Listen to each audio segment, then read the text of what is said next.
Hello, आज हम बात करेंगे भारतीय न्याय संहिता 2023 में शामिल दो बहुत बड़े नए अपराधों की।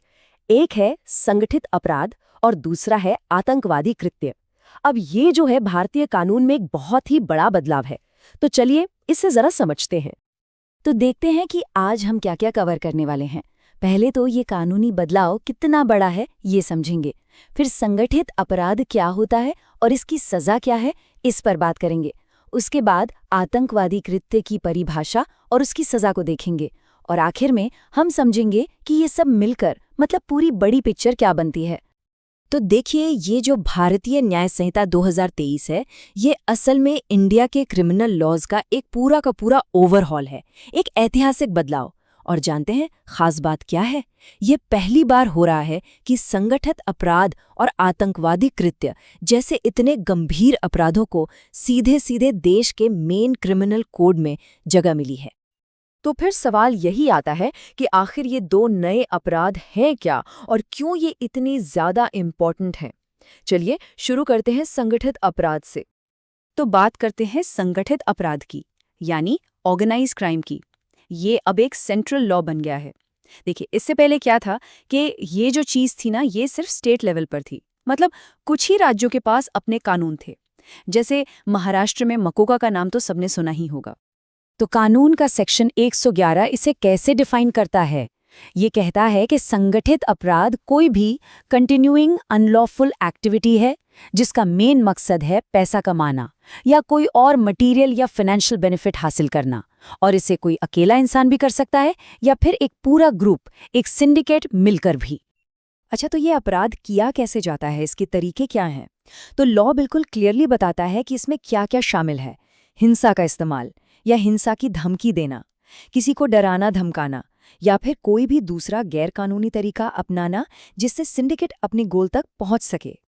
अब इसको थोड़ा और आसानी से समझने के लिए लॉ में ही कुछ पक्के उदाहरण दिए गए हैं कि इसमें क्या क्या आता है। जैसे कि किडनैपिंग हो गया, एक्सटॉर्शन यानी रंगदारी, जमीन पर कब्जा करना, कॉन्ट्रैक्ट किलिंग जैसे हम सुपारी देना कहते हैं, हवाला जैसे इकोनॉमिक ऑफेंस, साइबर क्राइम और हाँ, लोगों की, ड्रग्स की या हथियारों की तस्करी। ये सब कुछ संगठित अपराध माना जाएगा। और ये जो ग्रुप होता है ना, जो ये सारे क्राइम करता है, उसे ही संगठित अपराध सिंडिकेट कहते हैं। लॉ के हिसाब से इसकी परिभाषा भी सीधी है, दो या दो से ज्यादा लोग जो एक सिंडिकेट या गैंग की तरह मिलकर काम करते हैं। अब एक बहुत ही इंटरेस्टिंग चीज है, ये जो शब्द है निरंतर गैर कानूनी गतिविधि या कंटिन्यूइंग अनलॉफुल एक्टिविटी, इसका मतलब क्या है? इसके लिए कानून ने एक सीधा सा टेस्ट बनाया है जिसके दो हिस्से हैं। पहली शर्त, जो एक्टिविटी है वो एक कॉग्निजेबल ऑफेंस होनी चाहिए जिसमें सजा 3 साल या उससे ज्यादा हो। और दूसरी शर्त, पिछले 10 सालों में उस सिंडिकेट के किसी भी मेंबर के खिलाफ एक से ज्यादा चार्जशीट फाइल हो चुकी हो। अब जाहिर सी बात है, जब क्राइम इतना सीरियस है तो सजा भी उतनी ही सख्त होगी।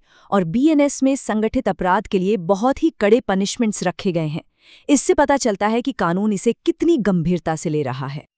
अब सजा को देखें तो अगर इस क्राइम की वजह से किसी की जान चली जाती है तो सजा सीधे सीधे मौत की सजा या फिर उम्र कैद तक हो सकती है और फाइन कम से कम 10 लाख रुपए।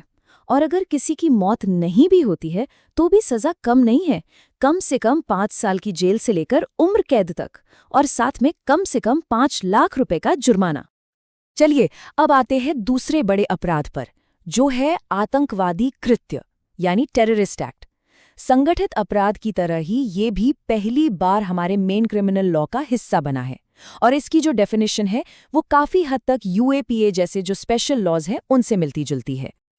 तो सेक्शन 113 के मुताबिक टेररिस्ट एक्ट कोई भी ऐसा काम है जिसे करने का इरादा, इंटेंशन, भारत की एकता, अखंडता, संप्रभुता या इकोनॉमिक सिक्योरिटी को खतरा पहुंचाना हो या फिर आम लोगों में दहशत फैलाना हो।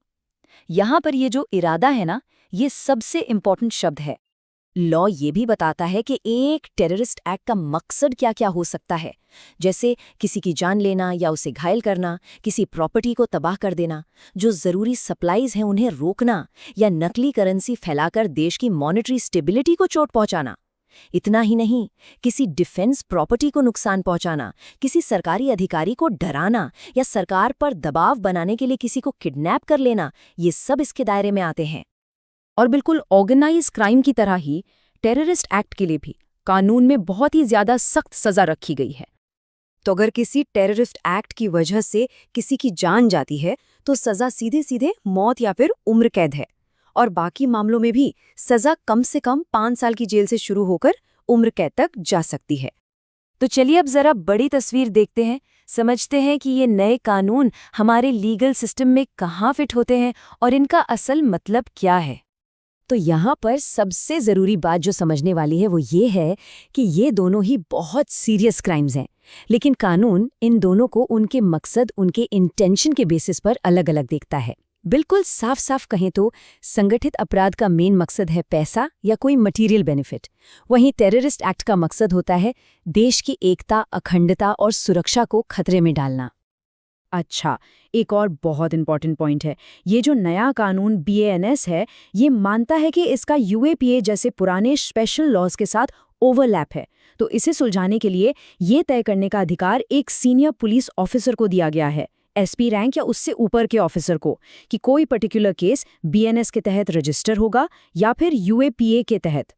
तो आखिर में एक बड़ा सवाल यही है कि संगठित अपराध और आतंकवाद के लिए ये जो नई कोडिफाइड डेफिनेशंस आई हैं, ये भारत में जस्टिस और लॉ एनफोर्समेंट को आगे चलकर कैसे बदलेंगी, ये देखना काफी अहम होगा।